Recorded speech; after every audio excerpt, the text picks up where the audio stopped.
Hello friends, welcome to S academy. S academy में आपका स्वागत है। जैसा कि आपको पता है कि 15 जून से बिहार नियोजन शिक्षक भर्ती का फॉर्म अप्लाई होने वाला है और इस वीडियो में हम लोग बात करेंगे कि कौन कौन से डॉक्यूमेंट्स की ज़रूरत है हमें फॉर्म भरने के समय और कैसे फॉर्म को अप्लाई करना है और क्या क्या हमें सावधानी इसमें रखना है ताकि हमारा जो सिलेक्शन है वो ख़राब ना हो और यहाँ पे आपका जो फॉर्म है वो रिजेक्ट ना हो। तो इस वीडियो को लास्ट तक देखिएगा, तभी आपको सारे पॉइंट्स क्लियर हो जाएंगे। इससे पहले मैं आपको बता दूं कि यहाँ पे एक बात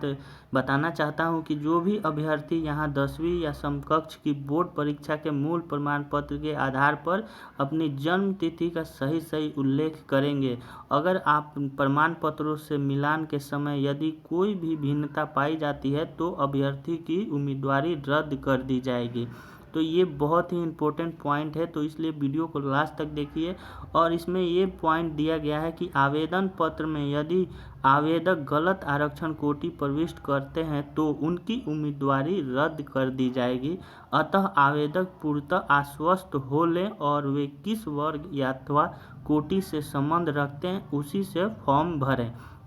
तो यहाँ आप लोगों ने देख लिया है और ये हम नोटिफिकेशन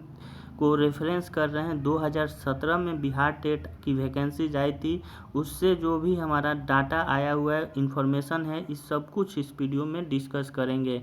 और इससे पहले ये मैंने आपको शेड्यूल का वीडियो दिया हुआ था जिसमें शेड्यूल के बारे में बताया था कि 15 जून से 14 जुलाई तक यहाँ पे फॉर्म को अप्लाई करने का डेट है और इस वैकेंसीज का जो चयनित अभ्यर्थियों के प्रमाण पत्रों की जांच और नियोजन पत्र जारी करने का डेट है वह है अगस्त 31 अगस्त को ये डेट रखा गया है। तो आई होप आप लोगों ने ये शेड्यूल को अच्छे से पढ़ लिया होगा और उस वीडियो को भी देखा होगा। अब यहाँ पे मैं आपको एक बात बताना चाहता हूँ कि ये हिंदुस्तान पेपर का न्यूज़ है और इसमें ये बताया गया है कि सारण डीईओ यानी शिक्षा पदाधिकारी अजय कुमार सिंह ने बताया था कि जो निर्धारित शेड्यूल है उसी के अनुसार शिक्षक नियोजन की प्रक्रिया को पूरा कर लेना है और सभी संबंधित नियोजन इकाई को भी इसकी सूचना भेजी जा रही है और इस प्रकार की गड़बड़ी पाए जाने पर यानी कोई भी गड़बड़ी पाया जाता है तो उस पर कार्रवाई किया जाएगा। तो ये यहाँ पे न्यूज़ है और ये इसके बाद से यहाँ बताया गया है कि जो निवास प्रमाण पत्र है उसके साथ जो हमारा यहाँ पे शैक्षणिक प्रमाण पत्र है इसको लगाना अनिवार्य है और जो शिक्षक नियोजन में आवेदन करने के लिए शैक्षणिक प्रमाण पत्र के साथ टीईटी उत्तीर्ण और प्रशैक्षणिक प्रमाण पत्र लगाना अनिवार्य है। और इसके साथ ही अगर आपको 10% का स्वर्ण आरक्षण का लाभ लेना है तो ईडब्ल्यूएस प्रमाण पत्र भी देना होगा और इसके साथ साथ ही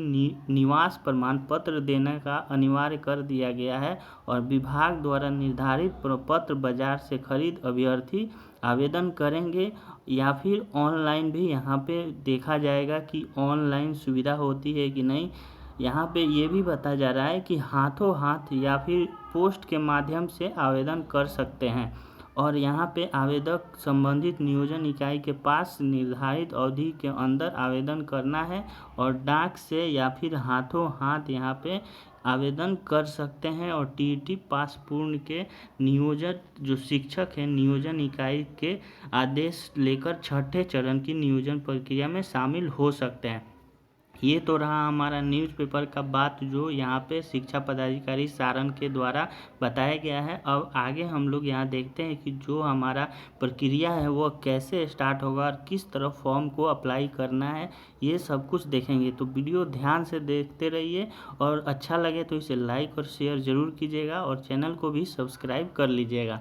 तो यहाँ पे बताया जा रहा है कि सबसे पहले आपको बिहार गवर्नमेंट का एजुकेशनल डिपार्टमेंट बिहार बोर्ड के ऑफिशियल वेबसाइट पे जाना होगा और वहाँ पे आपको जाने के बाद से जो लेटेस्ट न्यूज़ अपडेट्स है उस सेक्शन पे क्लिक करना होगा। इसके बाद से आपको जो भी प्राइमरी स्कूल टीचर भर्ती है उस पर आपको क्लिक करना है और उसके बाद से fill application form very carefully, बहुत ही सावधानी के साथ फॉर्म को अप्लाई करना है और जो भी वहाँ स्टेप्स दिया जाए उसको केयरफुली आप फॉलो करेंगे और उसके बाद से अपना जो इन्फॉर्मेशन है वहाँ पे रजिस्ट्रेशन करेंगे, अपना नाम, अपना रजिस्ट्रेशन यहाँ पे डालेंगे और उसके बाद से ईमेल, मोबाइल नंबर और यहाँ पे सब कुछ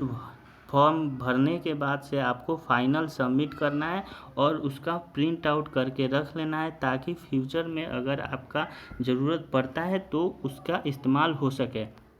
इसके बाद से आइए अब देखते हैं फाइनली कि कौन कौन से डॉक्यूमेंट्स की ज़रूरत है और इस वैकेंसी के लिए, क्योंकि जब हमारा डॉक्यूमेंट वेरिफिकेशन होगा तो ये सारे डॉक्यूमेंट्स आपको यहाँ पे वेरिफिकेशन के लिए ले जाने होंगे और उसके बाद से आपका सेम टू सेम जो आपने डाटा एप्लीकेशन में फिल किया है वैसा आपके डॉक्यूमेंट्स होने चाहिए। तो यहाँ पे जो डॉक्यूमेंट्स है, पहला डॉक्यूमेंट्स है आइडेंटिटी प्रूफ। आइडेंटिटी प्रूफ में आप ड्राइविंग लाइसेंस, पासपोर्ट, आधार कार्ड या पैन कार्ड जैसे यहाँ पे प्रूफ ले सकते हैं। डेट ऑफ बर्थ के लिए आपके पास होना चाहिए मैट्रिक सर्टिफिकेट क्लास 10th का या फिर बर्थ सर्टिफिकेट। इसके बाद से आता है एजुकेशनल क्वालिफिकेशन के लिए, तो 10th का पासिंग मार्क्स यहाँ पे चाहिए और प्रोविज़नल सर्टिफिकेट चाहिए। इसके बाद से जो भी आपने डिग्री किया है डिग्री का सर्टिफिकेट होना चाहिए और जो आपने 12th किया है उसका सर्टिफिकेट होना चाहिए, फाइनल प्रोविज़नल मार्कशीट होना चाहिए। इसके बाद से आपने अगर कोई भी यूनिवर्सिटी और इंस्टीट्यूट के साथ अगर आपने जैसे कि सीबीएसई में सीजीपीए सिस्टम है तो वैसा किया है तो उसका एक कन्वर्सन यहाँ पे नॉर्म्स चाहिए जिससे पता लगे कि किस तरह उसको परसेंटेज में कन्वर्ट किया जाता है। इसके बाद से आपको एक्सपीरियंस सर्टिफिकेट अगर है तो वो आप लगा सकते हैं और सबसे इम्पोर्टेंट बात यहाँ पे है कि आपको डीएलएड सर्टिफिकेट होना चाहिए और उसके साथ साथ आपने सीटेट पास किया है तो उसका सर्टिफिकेट आपके पास ज़रूर होना चाहिए। अब देखना है कि कौन से सीटेट जुलाई 2019 या फिर दिसंबर 2019 को यहाँ मान्यता दिया जाता है बिहार बोर्ड के द्वारा, तो ये आगे चलकर 15 जून को पता चल जाएगा।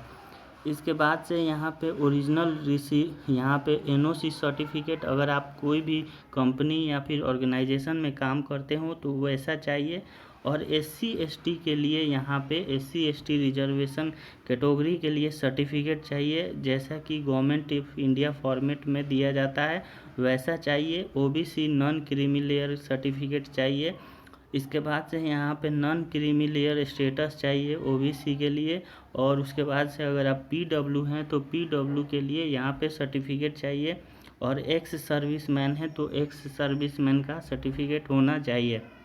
इसके बाद से आपको 6 कलर पासपोर्ट फ़ोटो कॉपी होना चाहिए, फ़ोटोग्राफ आपके होना चाहिए। और इसके बाद से अगर आप ईडब्ल्यूएस हैं तो ईडब्ल्यूएस का यहाँ पे सर्टिफिकेट होना चाहिए और ये सारे सर्टिफिकेट आपको लेटेस्ट होना चाहिए, ज़्यादा पुरान सर्टिफिकेट इसमें नहीं चलेगा, तो लेटेस्ट सर्टिफिकेट आपके पास सारे होना चाहिए।